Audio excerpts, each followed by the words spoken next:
Batman Lit Celebration today, we have a Golden Age Joker from Mezco Toys. We have never looked at a 112 collective figure before. I just realized that. It's kind of crazy, so I wanted to do something.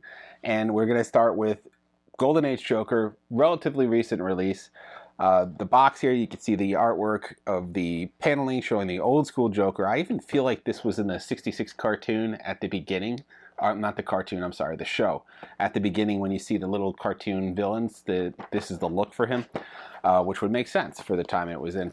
And you see all the accessories that he comes with. We'll be checking all those out in the box, and then some action figure photography. That's really it with the box, though. We really want to get into this great character and see what the 112 collection is all about, getting our hands on it. I know you guys love it every time we show it at the cases at Comic-Con, but this is going to be our first time actually checking one out. So join us as we check out this great figure from Mezco Toys. Okay, we're going to start by looking at the base here for the Joker. You could put this little figure holder in there to get the figure situated. You could pop out the peg that comes in there. I think the peg might just be for maybe for the shoe. Let's see if he's got a, yep, he's got a little hole there. So you could stand him. You could use the base for a more dynamic pose, whatever you want. It comes with a little, I guess, a little 112 bag for holding all your little parts. That's really nice. It's all rolled up here. Then there's a little newspaper about the Gotham and the Gotham Gazette here about Joker still at large. So you get this little newspaper he can read about his little antics, which I'm sure he appreciates whenever he gets attention. So that's definitely part of his character here.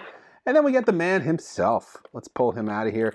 Carefully packaged in here. I mean, they really do a nice job. I gotta say, of packing and caring for their items. There's a care instruction sheet.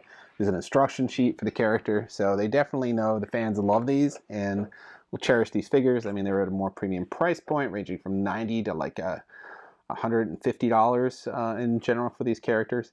So you can see these are soft goods that are on the character, and the pants as well. The shoes are part of his foot. They don't come off or anything like that. And then you could start to get a sense of the articulation here. He's got a nice double elbow. His head is on a ball. He could move his body there, forward, back, left, and right. Same with the upper thighs. He's got articulation there, double knee. The leg twists as well. And then he's got that ankle articulation. So really your standard super articulating character. So that's basically what you got there. And he stands very well on his own. We don't need this base, but if you wanted to, you could put him on here with the peg hole there and have him displayed on his nice Joker base. So we have an assortment of hands. We don't need to go through all of them. We got some claw hands here. We have some more open gesturing hands. We have some, I guess, trick hands where he's got a nice little card he's holding in there. Let's see if you can see that little Joker in his hand there. I think it's in just the, yeah, it's just in the left one. In the right one, it's more of a gripping hand. And then we have some, I guess, bigger gesture hands and like this, jazz hands maybe. So we have an assortment of hands for the Joker. What I really want to check out is his accessories. So of course we got that classic Joker hat. So that could fit really nicely on his head. There's no real gimmick to it. It just kind of gets on there. So another thing I noticed from the instructions is the hair is swappable. So you could take the hair off and it is swappable with all the other head's hair. So that's kind of neat. They have it separating at the hairline. There we go. We got a balding Joker. And then you see that little peg base at the top, and that's sort of where you get a really good fit for that hat.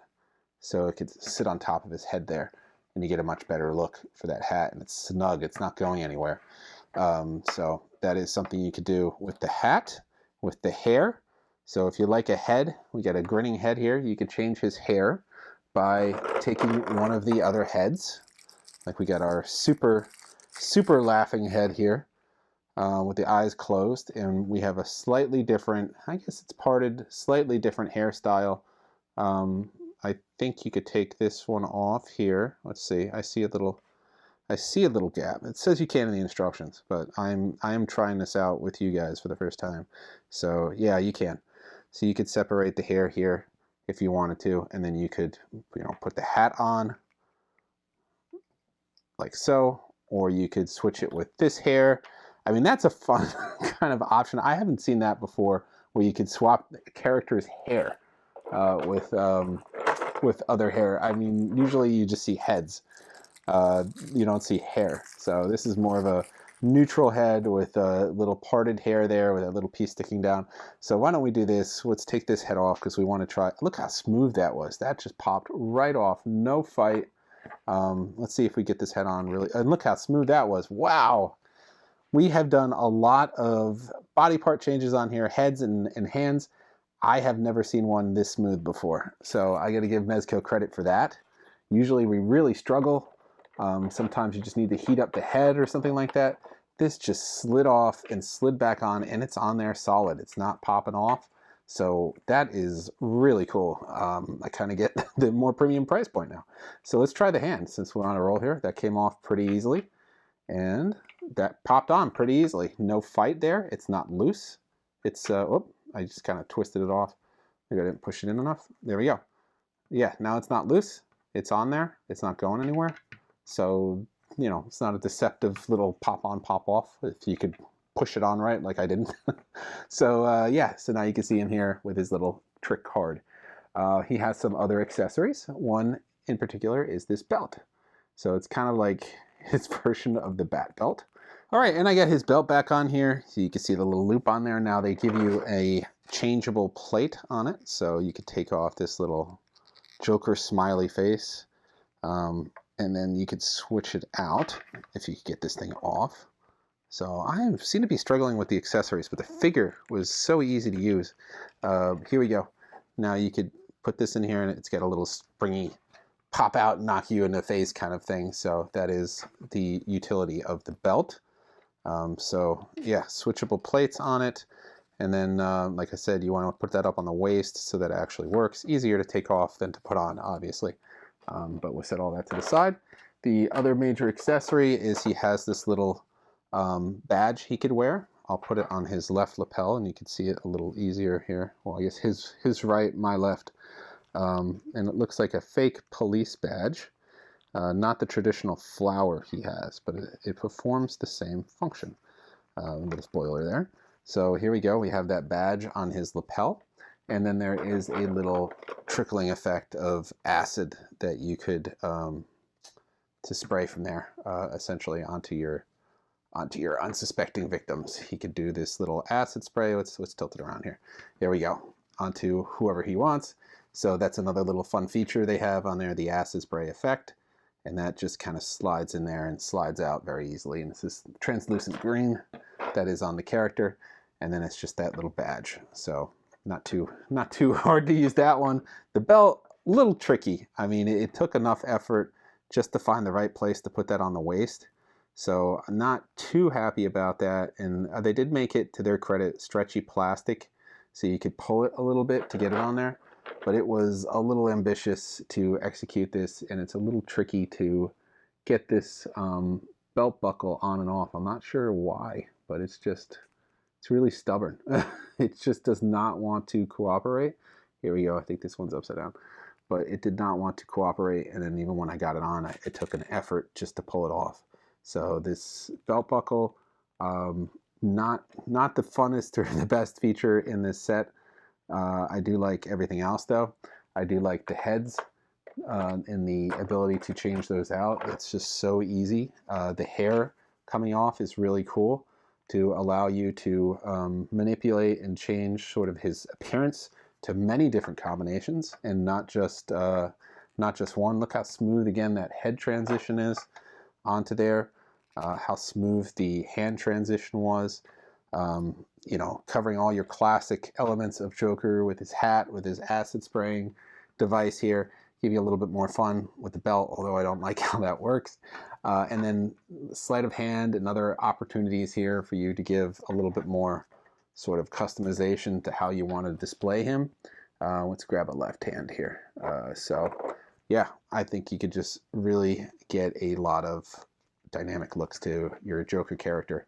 And he's got that great posability. He could just really look menacing. He could look fun. He could just be impish. He's got, oh, I didn't mention that, but there's a little wire frame in the edge of the jacket here. So you could really pose that however you want. So that is another nice dimension there. And then he's got that great bow tie on there as well. So just a little bit larger than life comic looking character here. So I'm impressed. This is my first 112. I liked it. I think they did a great job, and so many different aspects to it that I wouldn't think would be part of this character. So this is our first foray into Mezco 112 Collective. I'm impressed. I've never had my hands on one of these before, but I get it now. I mean, the amazing amount of detail, the amazing amount of customization you could do. You could even change the hair, which is insane, with several different options there. Different hand options, some accessories, although that belt is kind of frustrating, so not my favorite part of this one. The wire in the jacket, the mixed medium here of plastic and cloth. The easy ability to change heads. I mean, look at that. Just pop and then pop right back on. Nice and solid on there. Same with the hands. Never seen that in an action figure before. It's always frustrating with the heads. There's just solid rubber and you just can't get that head on or get it off very easy. The hands tend to snap at the wrist joints. These pop on and off really easy. So yeah, there's some mastery done here in the joints, and that really, really, really shows, and that to me allows you to charge more of a premium. Like I said, these guys are generally more expensive. I think this one was around $80, $90. We'll have a link for you. At Big Bad Toy Store, but they get to be $120 up to $210, I think, for some of them. So it really depends on what's included in that set. The figure, I guess some of that's going to be licensing. We learned with Hasbro that they have to charge a certain amount of money because of the Disney license with things like Star Wars and things like Marvel. So they're kind of, restricted in what they can charge on that, so you can't make it cheaper. I mean, some of that is the design, photorealism in the face and stuff like that, but these guys are premium. As you can see, a lot of that is attributable to design, but I'm sure that there's some licensing in there too, so some of their figures are a lot more expensive, and I bet it has to deal with that. So this one was really cool. I'm glad that this was our first one. I just love the look on his face, the little options he has here. This is definitely an interesting figure. So I recommend you pick it up if you're a Batman fan. I just love Golden Age look for characters. It was a simpler, more expressive time period, as you can see here on the box. But he has a great amount of accessories. He has that base, the squirting acid, the belt, a little frustrating, the hat that you get on there, the newspaper so he could read in. I like it a lot. So a lot of value with this figure. And I'm sure a lot of the figures have a ton of accessories and a ton of display ability, but this one is a great look for this character, and I'm glad we picked it up. So this was actually provided to us by Big Bad Toy Store, so thank you for them for letting us have this review sample, and I'm sure you guys will appreciate one as well if you're able to pick one up, and they have plenty in stock, so definitely grab one. I think he's an amazing addition to any collection, and he's going to look good on our shelf back there as well one day. So that is all for this time. Like, subscribe, and follow. We're going to have more Batman stuff. Just wait until next week, and then we'll make an announcement about a theme for July, right as we head to Comic-Con. So tune back for that. Tune back for more. We'll see you guys next time.